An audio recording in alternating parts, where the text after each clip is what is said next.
I am Ferdinand Marcos, and I am the President of the Republic of the Philippines. I stand today on behalf of 110 million Filipinos. Hello people and hello universe, it's me again. Shout out sa inyo mga kababayan, hello sa mga Marcos loyalists and supporters. But anyway guys, mayroon tayong upload videos, updates. Nako, parang nalugi ito sa waiting si Attorney Roque mga kababayan. Bakit? Nako, breaking news ito mga besa. Pinapa-aresto ito si Attorney Roque mga kababayan. Parang pumasok na ang karma is real, sabi nga nila, no? Dahil today ay nagkaroon po ng hearing, no? Regarding sa issue ng guys, sa illegal na pogo, no? Ay alam po natin ay sangkot ang pangalan ni Attorney Roque dito. Bakit? O ito basahin ko para kompleto, Ricardo, okay? Kasi mga kababayan, hindi siya sumipot ngayong araw. Kaya ayan, no? House Quad Committee cites Roque in contempt again and again. Ang sabi, the House Quad Committee cited former presidential spokesperson Harry Roque in contempt following a motion by Bukidnon 2nd District Representative Kit Flores. Roque will remain detained until the Quad Committee concludes its hearing or until he submits all the required documents. Nako. Kasi guys, nung si Congressman Luistro ang nagtanong tungkol dito kung bakit lumubo ang pera, ang bank account ni Attorney Roque. Kaya nagulat ang lahat. So, may connection kaya ang pogo? Hindi natin alam mga kababayan. Kasi, dahil nga dito guys tungkol sa lumubo niyang pera, no? From 125,000 to 125 million. Din laki guys, Ang tanong, saan galing? Ang sinabi sa kanya ni Congressman Luistro, tinatanong kung bakit lumobo yung pera ni Attorney Roque, saan ito galing? Ang sabi ni Attorney Roque guys ay nagbenta ng lupa. Ang dami yun kung napanood nyo yung nakaraang hearing. Ang sabi dito guys, tuloy, Roque had a previous filed an omnibus motion and compliance before the committee. However, Batangas 2nd District Congressman Jinky Luistro emphasized that the Quad Committee was established to conduct an inquiry and aid of legislation on issues such as dangerous drugs, extrajudicial killings, which is an EJK, the mass acquisition of land and pogo operation. Alam po natin guys, binana ito dahil sa illegal na gawain dyan. Alam nyo naman siguro ang issue dito tungkol sa pogo na yan dyan sa Banban at saka sa Pura, di ba? So dahil dyan na hindi akalain ng lahat, natuklasan ang pangalan ni Attorney Roque. Nako talaga. Kaya sabi nga, baka posible galing doon ng kanyang pera. Hindi natin alam guys, Luistro highlighted the committee constitutional authority to conduct inquiries stating the Quadcom has established overwhelming circumstantial evidence showing the connection of Attorney Roque to Lucky South Corporation. See? Deny niya ito parang I think parang dininay niya kasi siya ang legal counsel, di ba? Agay. Pogo operators involved in human trafficking, murder, and internet scam. As we investigate, Vietcham, we discovered a sudden increase in Roque's assets in 2018 from 125,000 before pa yun guys, and 2016 to 125 million in 2018. Agay. Ang tanong, saan galing yan guys, Nakon, laking pera yan. Bigla yatang lumubo nung naging spokesperson siya mga kababayan. Kaya tinatanong sa kanya ni Congressman Luistro yan, na kung talagang totoo na nagbenta ka ng lupa, isubmit mo lahat ng document sa takdang date na dapat niya isumite. Kaso lang guys, hanggang ngayon wala pa siyang naisumite ng mga dokumento at hindi siya sumipot. Kaya pinasight in contempt na naman si Attorney Roque na ngayon ay Pakinggan nyo guys mamaya yung isang video tuloy. The source of Biatsam Corporation funds which belong to Roque. Kalorki. Hala kayo mga bes. Ano sabi? The source of Biatsam Corporation's funds which belong to Roque is now under scrutiny.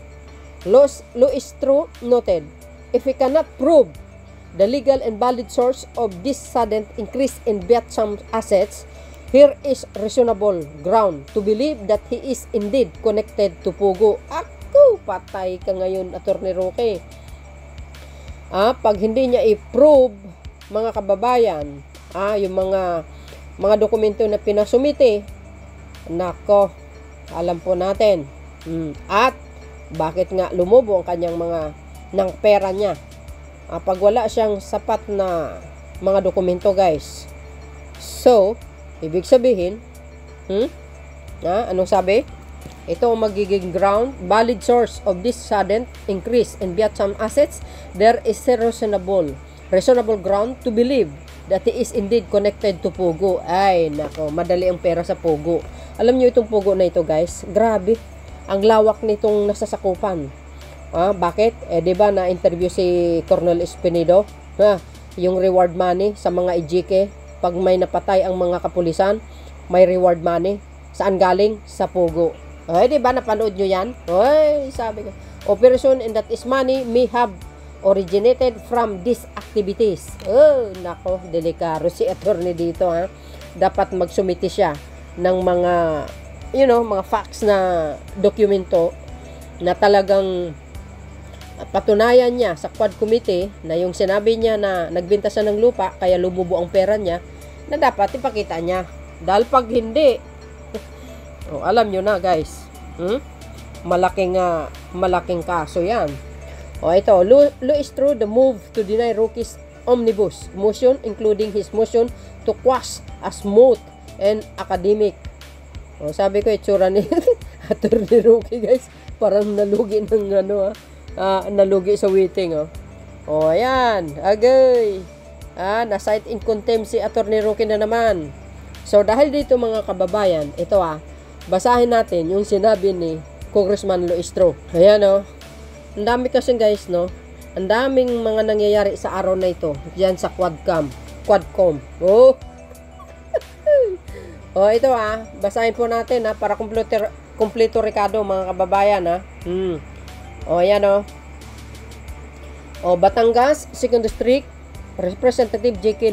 Luistro raised concerns about the disparity between former presidential spokesperson Harry Roque modest government salary and the sudden increase in his assets, particularly shares in Biatsam Holdings, a company owned by his family. Ayan sinasabi natin. 'Di ba? Nakakagulat ito, guys. Lumubo ka agad ang pera niya. Bilis, no? Tuloy. During the 5th joint public hearing of the House Quad Committee on Thursday, September 12, Luistro pointed out that Biatsam assets reportedly surged during the Pogo boom, growing from 25,000 in 2016 to 125 million in 2018. What the heck? Ang daming pera sana all. Tuloy. Ayan guys, ang very questionable. Very questionable po iyon kung bakit nga lumubo ang kanyang pera. 125,000 lumubo ng 125 million in 2018. Wow, grabe bilis ang dali ng pera sa kanila mga beswa. Malay natin, baka totoo yung sinabi niya nagbenta ng lupa. Pero mga kababayan hindi pa siya nagsumiti ng mga dokumento na yan. Kaya, very questionable. Well, Luistro further noted that the Quad Committee had gathered substantial, circumstantial evidence linking Roque to Lucky South 99. Ito na naman ang issue ni Attorney Roque. Ay, sus Maria Josep. Pogo operation.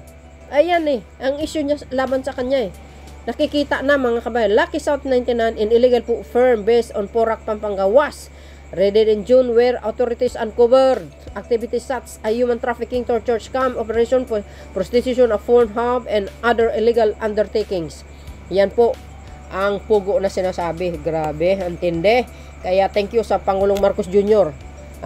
ay he saved this country from this illegal guys, mga pugo na ito galing sa mga sakang. Tuloy, according to Luistro Roque's failure to account for the sources of his wealth, threatening suspicions about his possible involvement in pugo. See?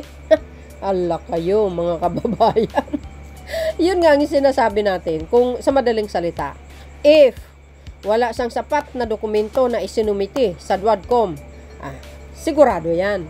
A possible involvement in pugo operation if Roque cannot provide a legal and valid explanation for the sudden increase in Vietcham assets. Ayan na. Pag wala siyang ma-explain ng maayos or maisumiti na dapat dokumento kung bakit for the sudden increase in Vietcham assets, there may be reasonable ground to believe that the funds are connected to pugo operation. Hoy. Para sa akin guys, isa lang ang nakikita ko dito. Parang ang dating ba, sa akin lang ang paglubo ng pera ni Atty. Roque, no? Tinatanong kung saan galing. Para sa akin lamang, natural guys, galing sa pugo. Ang dating sa akin lang, ang dating lang, kapalagayan ko lamang yan, mga kababayan. Parang galing sa pugo. Wow. Kasi mabilis ang pera sa pugo guys no? Pag illegal gambling kasi, pag sinabi mong illegal gambling, mabilis ang pera dyan.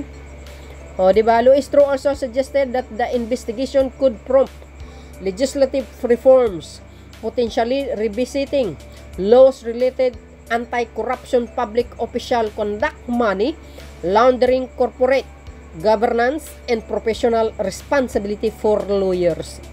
See? Ayan, alam nyo, magaling na to guys, attorney. Si Congressman Luistro, isang piskal ito, mga kababayan.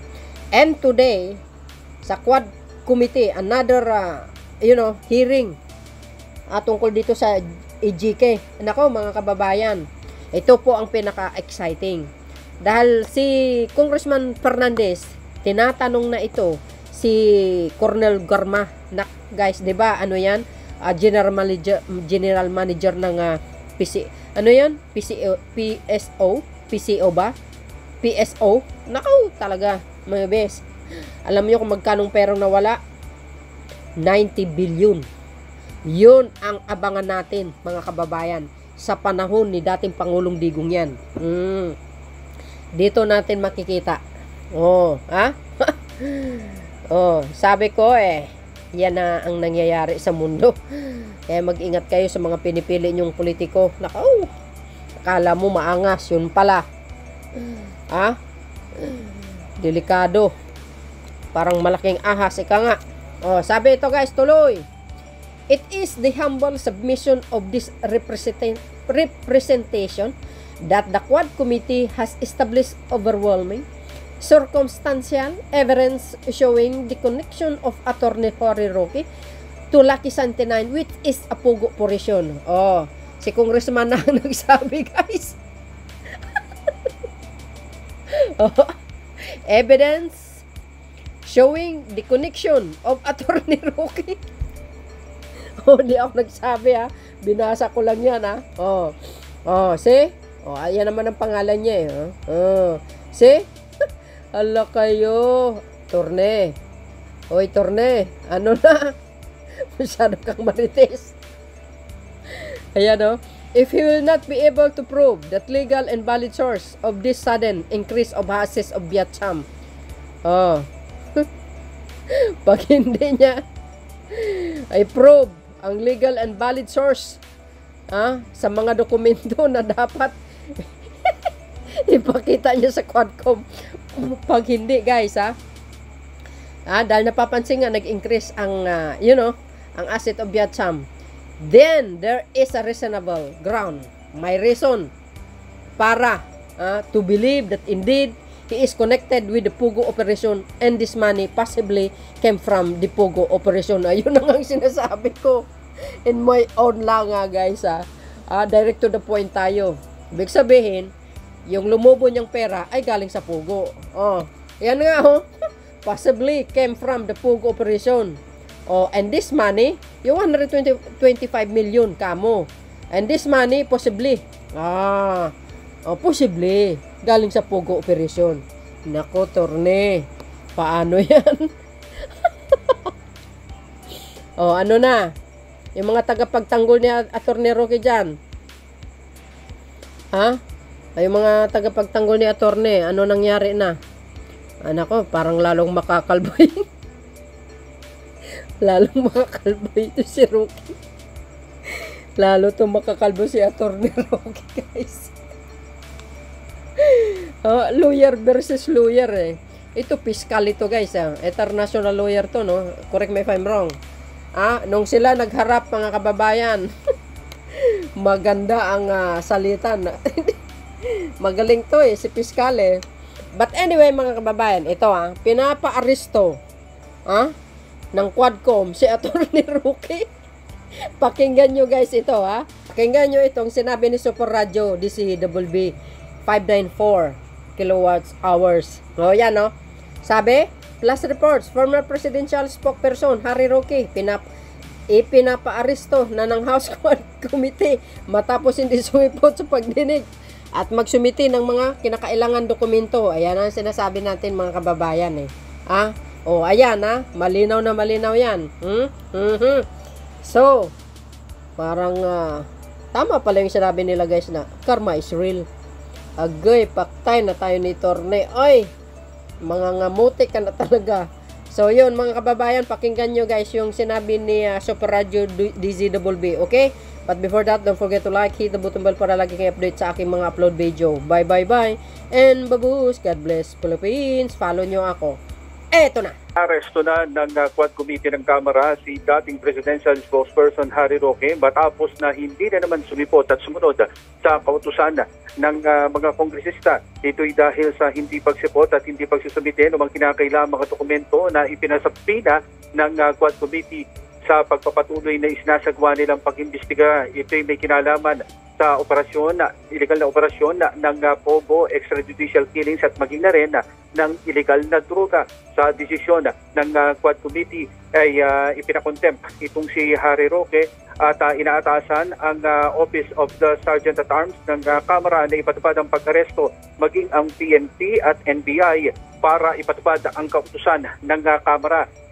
Dahil dito ipinakukulong o ipapaditine itong si Harry Roque sa compound ng Kamara hanggang sa tuluyang sumunod doon sa kautusan ng Kamara at humarap dito sa nagpapatuloy na pagdinig ng Quad Committee.